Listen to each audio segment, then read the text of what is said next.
Our conversation on the role of the government in our economy has gotten off of track. On one side, we have people that seem to be talking about extreme deregulated capitalism with no rules at all. On the other side, we now have a group of people that are actually talking about socialism, surprisingly enough, where the government takes over every aspect of the economy. We need to get back to the middle.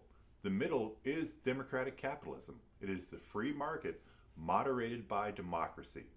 The free market moderated by democracy.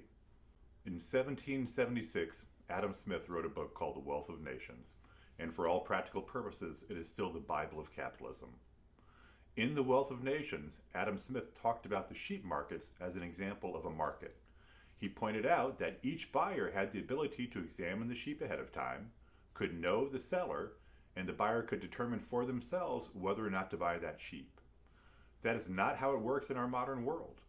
I buy canned beans that are made in New Jersey. I buy beef that is packaged up in Iowa. I buy electronics from around the world. How do I know that the canned beans actually contain canned beans? I can't. I can't look at that can and know for sure. Instead, I trust that the government would not allow the bean manufacturer to claim they were canned beans unless they actually were canned beans. The government plays a key role in our economy. It is the guarantor of claims. The guarantor of claims. And we need our government to play that role. We need our government to have a regulatory process to ensure that people aren't selling tainted food.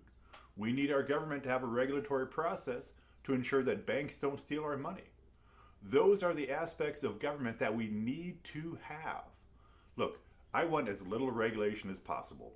But in the real world, you can't have a strong national economy without a strong national government. We need the federal government to do some things to ensure that everybody has the same ability to buy products, buy supplies, regardless of where they are. We need a strong but constrained national government. That is democratic capitalism. It is thinking through the process of what government needs to do, recognizing that there are some things that government should do, and one of those is absolutely being the guarantor of claims, and that by doing so, the government extends freedom for everybody. The free market doesn't mean the absence of rules, it means everybody playing by the same set of rules. The free market means we have the government as the referee to ensure that everybody has a chance to get on the field. I know that that is a little different than a traditional libertarian policy, but it is absolutely an extension of the key ideas of libertarianism that we need to support and extend free will wherever possible. Democratic capitalism. It is a middle path for government. It's what we need to do. It's what we need to get back to. It means we need to get back to adequate financial regulation. It means we need to stop disassembling our food regulation.